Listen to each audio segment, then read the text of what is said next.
Now, an aforementioned donor and a big player, very much liked and respected by Donald Trump, is Hal Lambert, the former Ron DeSantis donor, Point Bridge Capital founder and CEO. So, Hal, I'll continue what I was raising with Carly, that Donald Trump has a lot to offer on policies, on the border, on the economy, on the tenuous nature of some of these numbers we've been seeing.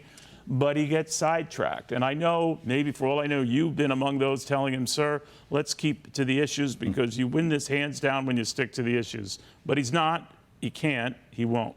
What do you think?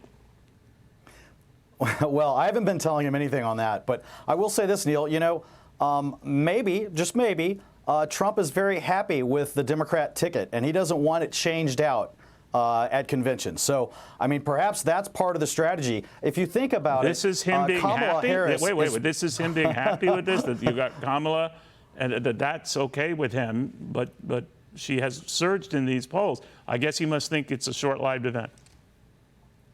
I personally think it's a short-lived event. Okay. I mean, look, no one really knows what her policies are. I mean, she's got favorability ratings that have gone up, or the Democrat Party's favorability has gone up because everyone was so down on Biden. But if you look at your own Fox News poll, 35% of the country, only 35% is happy with the direction of the country, which is down 10 points from where Biden took over. So it's still way underwater there. Trump's favorability ratings are actually at a 4-point high. I mean, he's four-year high, I should say. He's 4 years. He hadn't been favorable this high in 4 years. So Trump is doing fine. Look, it's expected that she's going to get this kind of bounce. He's not coming in doing here. fine, right, Hal? I mean, I understand what you're saying, and you're far from one to talk book. But I mean, he's not doing fine. Yet on the issues, he resonates fine. He has a compelling advantage on the economy, on the border. But invariably, he slips into these other diatribes. And I understand he's resentful and angry about this switcheroo. Other people have raised the same thing, but it is what it is.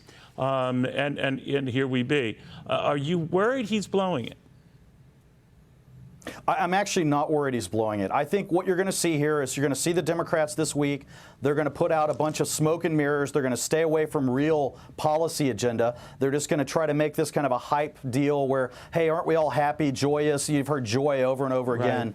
That's what the theme is going to be. And then once that's over, I think the policy is really going to take over. People start to pay attention. The average person starts to pay attention after Labor Day, and you're going to see hammering her on her gimmicks, which is what you called them earlier. They are gimmicks for the economy. They're not serious policy positions on basically anything. So their whole strategy is going to be, even many on the left, I'm jumping on you, but I'm bipartisanly rude. Yeah. I jumped on Carly as well. But how these are indeed gimmicks that even the left has said don't add up, and they from the New York Times to Washington Post, all these other publications, and even fellow Obama top economic officials say don't work. They're not really helping your cause.